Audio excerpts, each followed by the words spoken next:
You are listening to The Pilgrim on the 405 with Will Christ. Join him as he and his guests discover how businesses thrive in California. Well, welcome to The Pilgrim on the 405. We got a great conversation today with an serial entrepreneurial. It's a startup company in Scottsdale, Arizona. This is a tech strategy expert, Jason Junge, the CEO of Pointer Top. So welcome, Jason. Hi, Will. Thank you. You've been on the 405, haven't you? Yes, I have, actually. That's right. Well, we do a lot of running around the 405, and this is about talking about what we found out there. So tell us a little bit about your latest entrepreneurial startup, Pointer Top.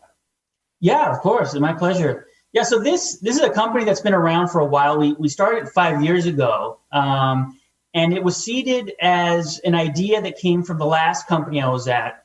It was created at that company and spun off. And what we started with was companies like this usually start with a frustration, right? With a problem that you've encountered. And the problem that we were having is we were trying to sell online using our agents. We had what we call a high touch company, one that involved agents to sell our products and services. And we wanted to do that online in order to save on brick and mortar expenses and take advantage of all the technology that you can find through a website. And we really weren't able to find very much. Other than chat, you weren't really able to sell online using your agents. And so, after quite a bit of research, we wound up having to invent our own. We created a platform, we call it Crosstalk. Had it patented about 2 years ago. And the whole point of it is to allow companies to welcome their web visitors to their websites, just like they would when they're visiting, their offices, talk to them as if they were face to face and sell to them and provide customer service directly through their websites. So trying to use the productivity, the technology that's available today, but use it remotely. Right? Use it virtually. Well, all right. So tell me a little bit about what that would look like. I'm coming onto a website. Is this like Funniest Home Videos? The delivery man comes up and then the something starts moving around and scares him away? Actually, that's pretty funny. I might have to incorporate that. So what it is when you arrive to the website, there are agents that are manning it, and they're able to see that there's people visiting the website, browsing the website. From there, the user can generate a call. There's using a call button or a call link, and that will generate a call directly to the agent through the website. Just like it's the same technology as web conferencing. So now you're basically web conferencing with that agent directly through the website. That agent answers, "Hey, welcome to my website. How can I help you?" And from that point forward, you can engage video. So you can do a video call through the website. And what's different here about our technology, and it's a paradigm shift, is that from that point forward, it's no longer a user self-navigated experience. It's now an agent-navigated experience. So that when you go to buy something, the agent is the one that leads the sales conversation. Right? They're the ones that ask you questions and take out the brochures and show you stuff, because that's what a sales call should be. So in our case, with our platform, that's exactly how the experience is made up. The agent is able to select content from within their portal, be it videos or brochures or quotes or contracts, and send those to the customer on the website directly to the browser that they're looking at, creating a dynamic page, replacing whatever website they're looking at, so that in that instant, they're able to see and share, again, that video or that questionnaire or whatever it is. From that point forward, the agent is always the one that is sending information to the user in assistance of that sales experience or that customer service experience. It's a different way to use a website, and it really talks to the fact that people, there's a lot of people out there that prefer to have their hand held. They prefer to talk to people. They don't want to do things themselves. They don't want to deal with IVRs. What they want is someone. IVR. Oh, I'm sorry. The automated phone systems. When you call a phone and it's a robotic voice and you can never seem to get a hold of anybody. There's a lot of people that don't like that. They don't like that. They don't like self-navigating websites. They want to deal with someone. They're a people, right? They're people. And websites are missing that. Websites right now are designed just for those people that like to do things themselves. And we're missing that whole demographic. And so with this technology, those people will now be able to deal with sales agents and will be able to, basically get assisted the way that they expect to offline. Well, is this something like walking into a retail store and the clerk comes up or the salesman comes up and says, "Have you ever been here before?" Something like that? So it's exactly like that. So once you're in the website, the agent is able to see that you're there. They will usually send you like a chat message, because if they call you, they might kind of surprise you because people aren't used to going to a website and have a call come in through the website. So they have the ability to call you, but usually what they'll do is they'll just send you a little chat message. Hey, I'm here if you need me. Let me know. Button away from a phone conversation, and then from that point forward, it's the agent is able to interact with a customer through either traditional chat means or new means such as in-web phone conversation or video conversation. Well, I'm thinking of a couple examples. One would be I'm walking into a clothing store, so I'm going on LL Bean, right? Right. Coming up to LL Bean. LL Bean has a pointer top, and I'm looking for a pair of pants. Right. It seems to me, what I'm imagining is that the LL Bean salesperson could say, "Oh, well, let me show you," and takes over and begins to show me, maybe in the catalog, maybe he's got samples, but somehow he is demonstrating to me as he would if I were in the LL Bean store in Albany, New York. That's exactly right. So that's a really good example. Like, if you were to shop llbean.com versus Macy's.com versus Nordstrom.com, if the prices are the same and the products are the same, there's no difference. There is no differentiation online because there's no service differentiation. There might be a little bit of differentiation in terms of different colors. And LL Bean's cool because they're from Maine. Different, okay. Yeah, I'm not too familiar with them, but in general though, online there really isn't that much difference if you're selling the same products. Now, in the real world, right, Nordstrom's is very different from Macy's. Nordstrom has its Nordy way. It's a different type of customer service. And I'm sure that LL Bean has a different type of customer service. But you don't know that by visiting their website. With Crosstalk, you will. Why? Because now you're able to talk to someone through the website. So, for example, Nordstrom, they're known for having people that will help you purchase, that will help create ensembles for you. If Nordstrom had Crosstalk, and you went to the website, you'd be able to tell them, hey, I'm going to a wedding and I need, this kind of a suit, this color. And the agent might be able to put an ensemble together for you, show it to you, either by sending you the actual articles of clothing or showing you a video or turning on the camera and then booking an appointment for you to come in and try it out.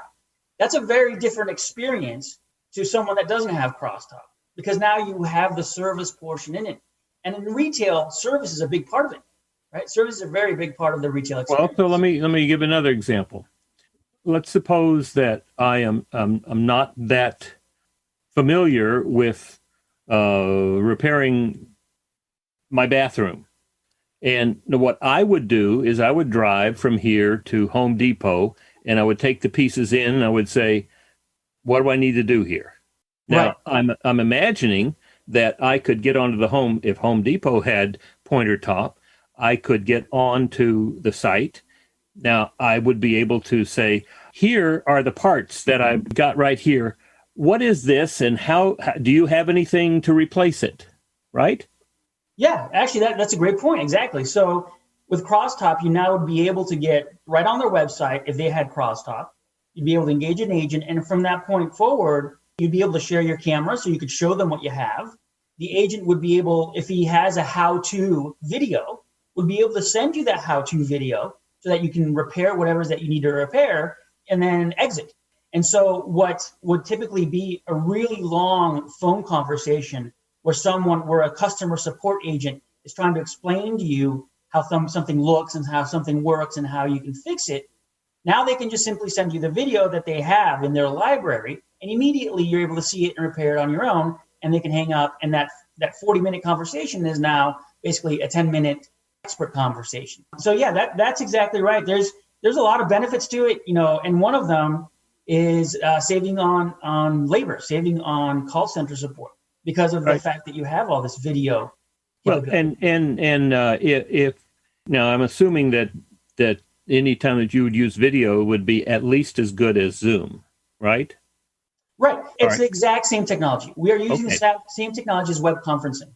So I would be able then to, if I had a part, I would be able to use my phone to connect it to share my phone screen, take a picture of and show the part in great detail. So help me to figure out how to repair this, ship it, how can I get it directly from you? Do I have to go pick it up? But that kind of conversation, given what we are learning right now, sounds to me to be very, very helpful, because we're either in a lockdown and not leaving the house, or our mental picture is, it's just easier I don't have to drive down there. Right. It's easier if I knew that I could get on a website and be able to talk to somebody who could help me, that would be very different. We consider this to be a revolutionary tool for a couple of reasons. And we did wind up getting our patent 2 years ago. The big thing is, the immediacy of that help, right? Because it wouldn't make any sense for you to do this using web conferencing, that if you wanted help, that you would go on a website, fill out an email form to book an appointment to get a web conference. That's right? Such a waste. That is such a want to pain. do that? It's the immediacy that is absolutely important. And so now the question is, would Home Depot want to do that as part of their sales service, or is it something that they would sell separately? Like maybe they have a special Crosstalk support that you pay, $15 a month, and you get to have an expert, get access to experts through their website that help you through your home construction and repair projects. Who knows? There's so much that can be done in the future with this, because it's such a different experience that we're just basically starting to tap the potential. All right, so help me with this. I can understand LL Bean, Macy's, Home Depot, national companies, maybe even regional companies that are large enough to have somebody sit there and wait for somebody to come to the website. Right? They're there. I just got off as a brand new thing called Seamless AI that I'm excited about, because it's real-time searches of the internet for contact information, right? Not like Zoom Info, which is a static database, but this is live. Well, I'm working on it. I got a question about it. Go over to the help help button, and up comes a bot chat. I said, okay, so, let's see how far. So it's like 3 or 4 different levels to get down. And then it says, have we answered your question? No. Would you like a representative? Yes.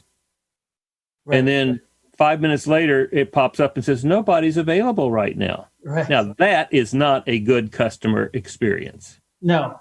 So, and that's the problem with technologies such as the chatbots and the IVR, which is the answering systems for phones, is that it's a race to the bottom, right? Mm-hmm. Because what they allow you to do is they allow you to save on labor, right? On the call center labor, on the technical labor, on the support labor, because you're trying to get the chatbots and the IVRs to do as much as. Once one company does it and they save money and they can shave a couple of pennies off their price, then everybody else has to do it. So it's a race to the bottom.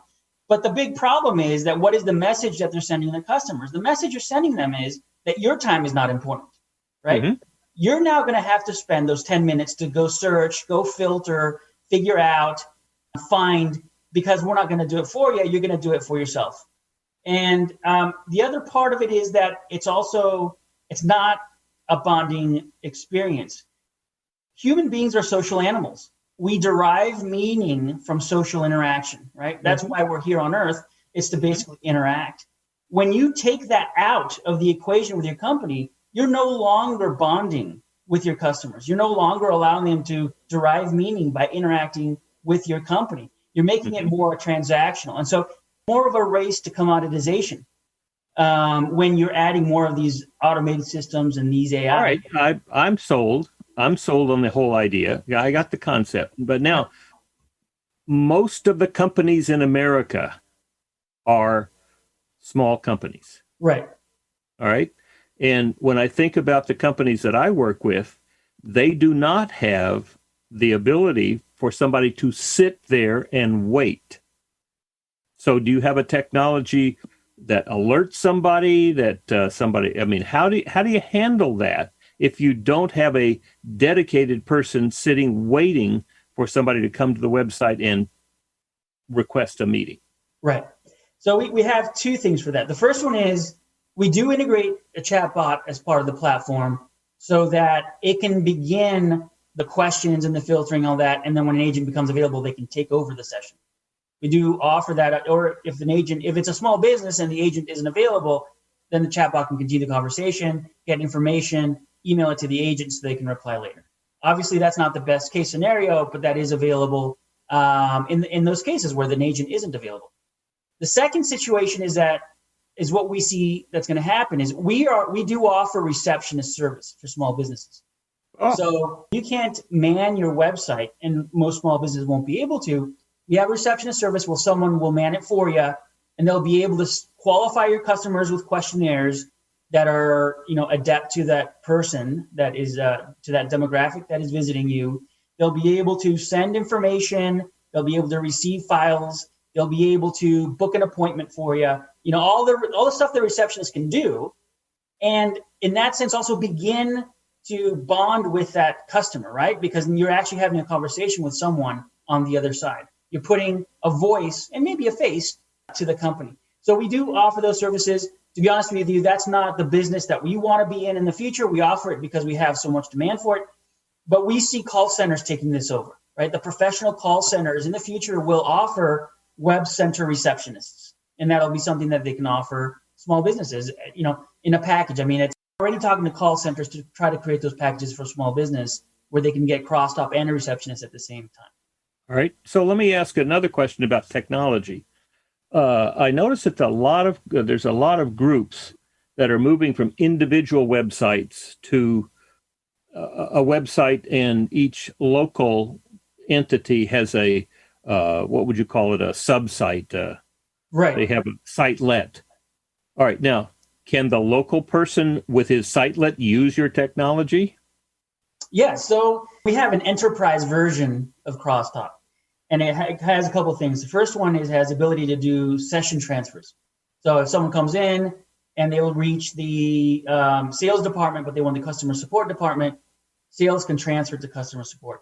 That's one part. The second part, which is the one that you're talking to, is we call them marketplaces, but it's basically, it allows for a company to have multiple different Crosstalk platforms on web and website, so that if someone comes in and it's maybe specific to, let's say, a zip code, a geography, you can ask the user to put in what zip code they're in, and then it can transfer that session to the right agent depending on where they are in the country. Or vice versa, you can have your one Crosstalk portal, and you can have it in multiple different websites and multiple different landing pages and subsites. So it's just a matter of taking your widget of code and putting it in the page that you want it to work. So we do offer that in those cases where, you have those big companies and they have multiple online properties. So where are you in the in your technology development plan? Are you 100% ready to go? Are you developing it? Do you have beta tests? Where are you? We're 100% ready to go. We've been selling this since last year. It has taken us 5 years to develop this, and most of that has been in alpha testing. Just because since it's such a brand new way of dealing and operating online, we really needed a lot of feedback. We had a lot of pivots from alpha customers that were, no, this doesn't work, and this does, and I'd rather if you did this. And so that's why it's taken us this long to get here. But we are extremely happy with where we are right now. Our customers, our clients love it. The feedback has been great. It's one of those wow moments for their online visitors, where it's like they're on a website and all of a sudden they're talking to someone straight to the website, and they forgot to sign something, and all of a sudden the contract pops up on their screen and they're signing it, and within 3 minutes it's like they took care of something that before was a 20-minute conversation with emails and junk mail folders and all this stuff.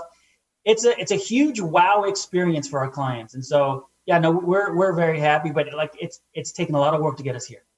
Good.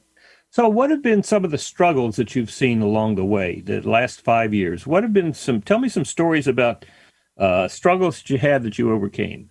It was one of the first iterations that we had. We weren't going to add the phone in it. We didn't think it was important. The way that people would interact was mostly by chatting and then just sharing the content. But, it's the experience that we had with one of our alpha customers. There were telecommunications companies that 80% of their customers, of their consumers, were using cell phones. And that's the case for most online transactions nowadays. It's mostly done through cell phones. A small minority is actually through PCs. And chatting through a cell phone is very obnoxious, right? Because it's not fast compared to kind of typing on a computer.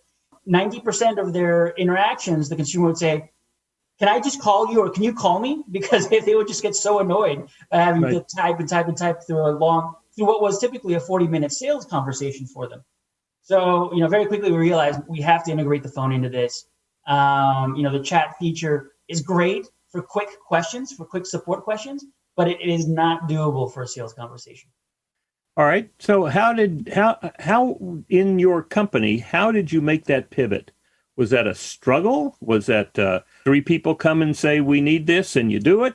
How did you make that decision? It's luckily for us. I mean, it's a startup, so it's a very small company. It's just basically, when it comes to larger pivots, it's a matter of you get the board of directors together and you present your ideas. And if you have to do a big pivot, then it's a matter of getting them to buy into the process and buy into the change. But again, with a small company, we're talking about 3 members or a 3-member board of directors. You can convene pretty quickly and make those decisions. The smaller ones, that's just something that I can do myself, make an executive decision and move forward to it. But really, it's when it comes to something like this, which is a new experience for both the client and the consumer, we are always constantly seeking feedback from both, questioning surveys from our clients and from the consumers that are, the web visitors that are using the technology, to figure out kind of what tweaks we need to make this more useful, more effective. I have an example. We have a motorcycle dealership as a client, and during the pandemic, they had to close their showroom for a couple of months. And then, of course, they were desperate. I mean, it's for them to close a showroom. That's a huge problem. What they wanted to do is to maintain an agent inside the showroom. The showroom was closed, but maintain an agent inside the showroom so that they could show the inventory that they had. We didn't have video. Again, I didn't think that video, none of us thought that video would be a good introduction into this, because who wants to see an agent, right? Who wants to see their phone agent? So we didn't want to integrate video, but then, that dealer was like, "Hey, listen, I need to show my showroom." And the best way to do it is you integrate a video call, video into the call. So this was very quickly got together, talked to the developers, rushed this through, and had it out the door for this dealer who was in big pain at the moment. And we're able to do it very quickly. And he was just ecstatic that even though his showroom was closed, it was still open, for cloud business. Well, and you could share the screen with your phone and walk around showing them right. And I mean, to me, that's the real breaker. I mean, that's the wonderful thing. That's where you're making huge steps, because now we have the showroom online. Right. And not just a video of it that's there on demand, but you have the opportunity for that salesperson to walk up and say, "What do you want? How can I help you? Have you been here before? What would you like to see? You must be looking for something." And it's the same thing as walking into this, or it can become the same thing as walking into the store. Exactly. Sometimes people ask me, "Well, why isn't this around? I mean, how could this be new? Why hasn't it been around for the last 10 years, right?" It seems so obvious. And the reason is because tech companies never ask the small businesses what they want because that's not who they look for, right? They're always looking to sell to the big businesses. And the big businesses are happy with the way things are. They don't want big transformations, right? They just want little transformations where they can save a little bit more money and capture or give a little bit more value. But it's the small businesses that need to stand out using their customer service because that's the only way they can, right? I mean, not the only way. And who is it that's been under the biggest impact in the pandemic? Right. Small businesses. I mean, the big businesses. I saw something from Robert Reich yesterday that said the major, what was it? If that something like if the major companies and wealthy individuals, they have the potential to give $3,300 to every person in the United States only on the increase in wealth in the past 20 months. It was enormous. They're doing fine. But the small businesses, if you shut the doors, they're gone. Yeah. But with this technology, if this had been in place, they could be there waiting. Now, is there a way to get a notification to a text that somebody's on my website? Do you provide that? When the agent is on the portal, he doesn't have to sit there staring at the screen. He can just log in using his browser, minimize it, and when someone arrives at the website or tries to call in or requests information, then you get the computer will send you a little notification as well as, ring, give you a little ring-a-ding to let you know. So you don't have to be staring at it the whole time. You can just kind of minimize it and go back to work. And then when someone comes in, just kind of like when someone walks into your store and they open the door, there's a bell that goes off. It's almost exactly the same thing. Could somebody use this from their cell phone? Could the agent use it on a cell phone? Right now, we don't have the ability for them to use it on the cell phone because the content behind it is there's just so much of it. I mean, we have 7 different tools, storyboards. There's a lot behind the portal that you can't fit into a cell phone screen. Number one. Number two, it's very important that the customer experience be as high quality as possible. Right, so we don't want to risk an agent being in an area where they get poor service and all of a sudden your conversation with your customer degrades, right? And you leave a bad taste in their mouth. So currently we don't have a cell phone application for it. It is something that isn't under our radar to look at in the future to maybe develop for small businesses and whatnot, especially.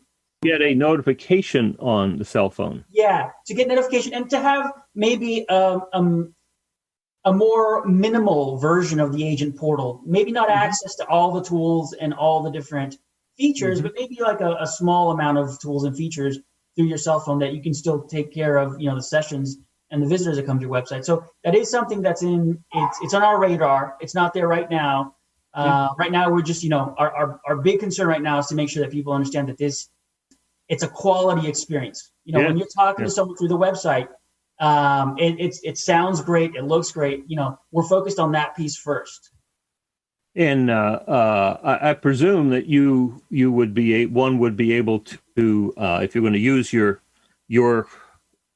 agents, your call center, what you're using, that you would be able to say, if I'm not logged in, it automatically goes to the call center. But if I am logged in, then I would take the contact. Yeah, exactly. It's all the agents that are able to see. Anyone who's logged into the system can see the people that are browsing or requesting information and take it. And it's just a first come, first serve. Amazing. Well, tell me now you are a startup, and startups always are looking for funding.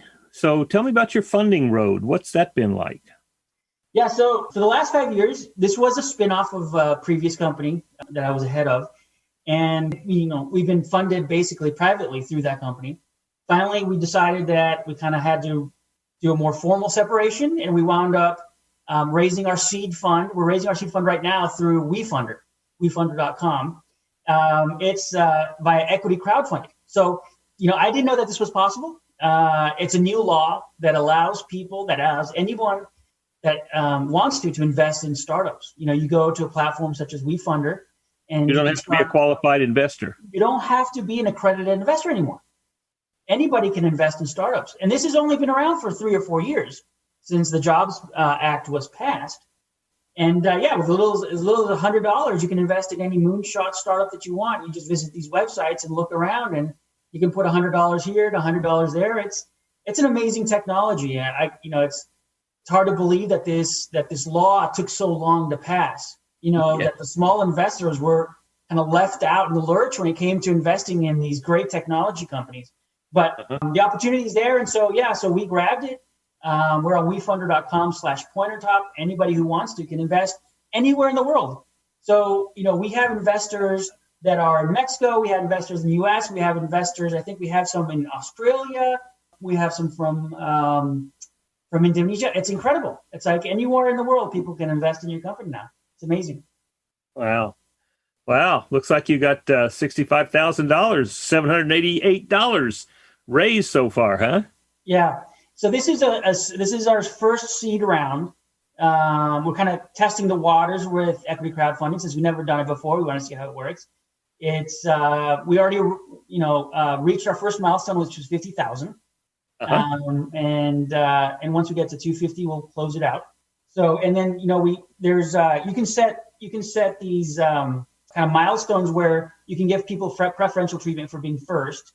And so for the first 75,000 that comes in, they get a preferential treatment. They get a better valuation. So we're pretty close to getting to that. Not there quite yet, so it's still a great opportunity. It's always going to be a great opportunity. But yeah, no, it's very exciting. It's great to see people that you've never met who go to your website, look at what you're doing, think it's great. They leave you great reviews, and they invest in your idea. It's an incredibly satisfactory feeling. It looks like the Wii Funder site is very interesting. I mean, it's got lead investor talks about it, tells how much he invested. That's really amazing. I knew this was coming. I kind of took my eye off the ball because this whole notion of raising funds for various social efforts has been there, and also for startups, new ideas. But the whole notion of being able to invest in micro investments, that's just amazing. Really good. Yeah, this is true capitalism, right? Where you go out, you pitch your idea, and anyone can invest in it, and it's the strength of the idea that's going to matter.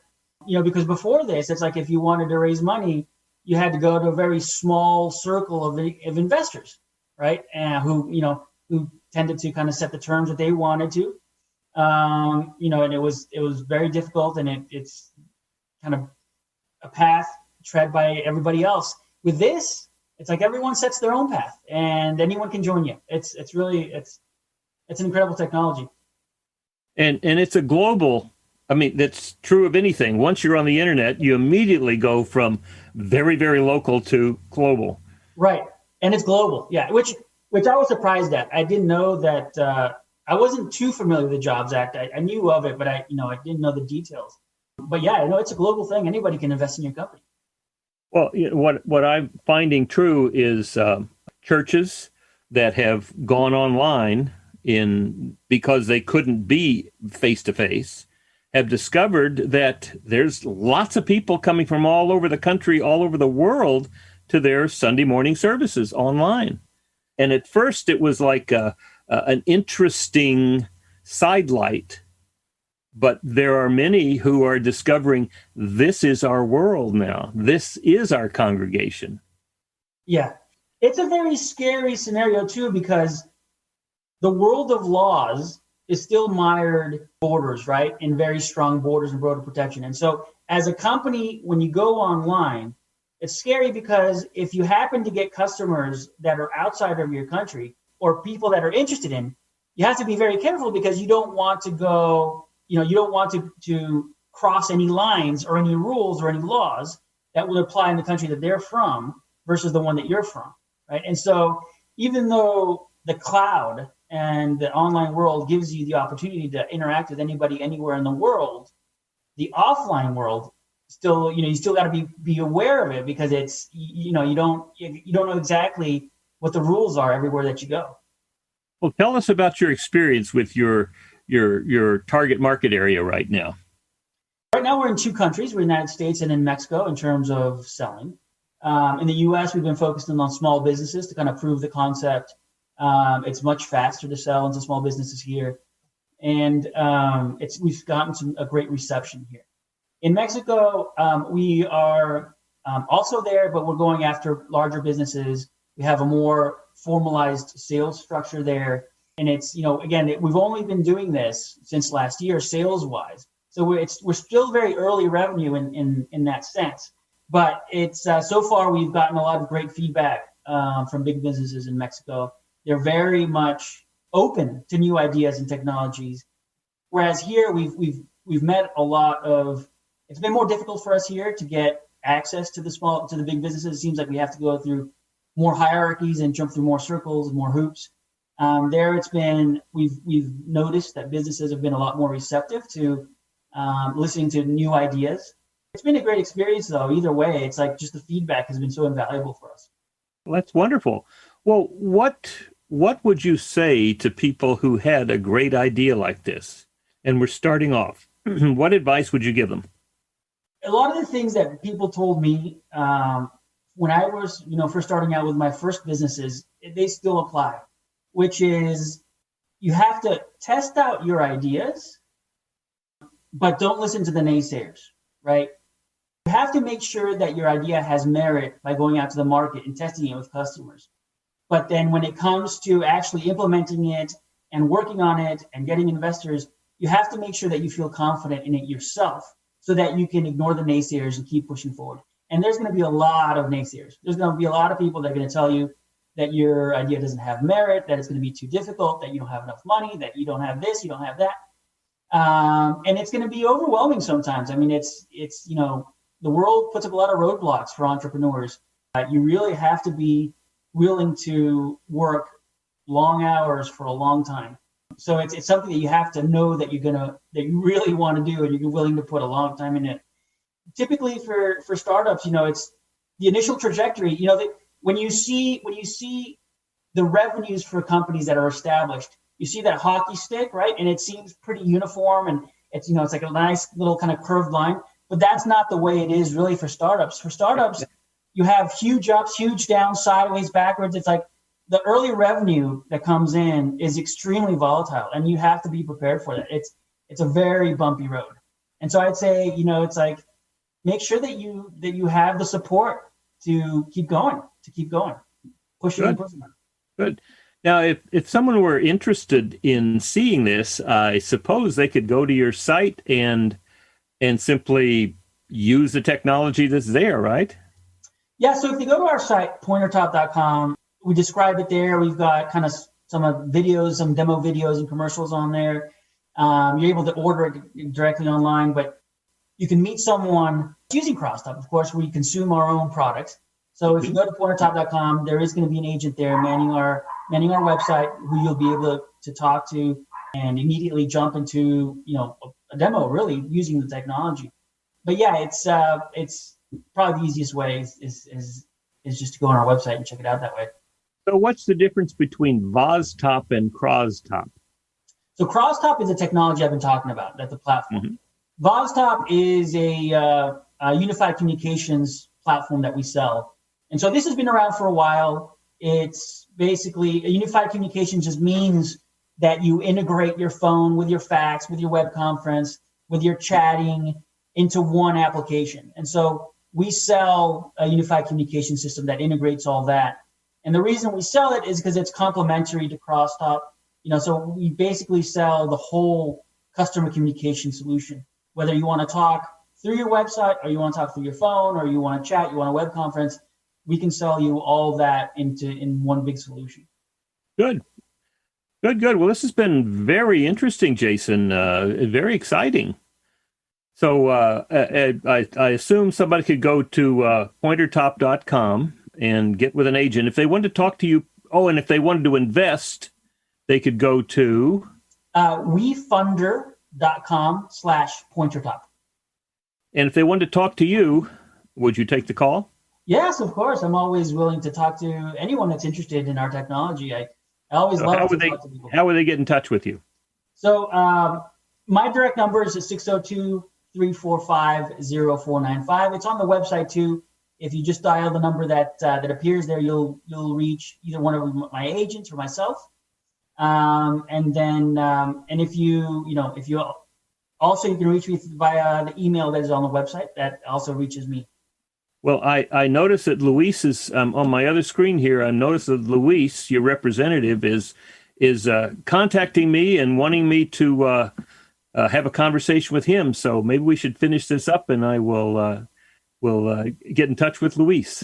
Yeah, that sounds great. I can tell you that Luis, he's going to give you a great experience. No Wonderful. doubt.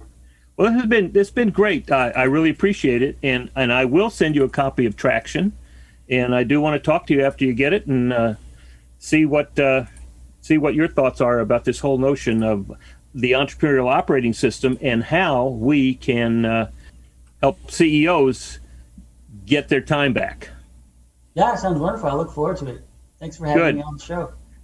Well, that's a wonderful experience. It's just another example of how businesses, even in the pandemic and in the midst of starting up with new technology, can thrive, especially in California. You've been listening to The Pilgrim on the 405 with Will Christ. To hear more of the programs in this podcast, go to www.willchrist.com.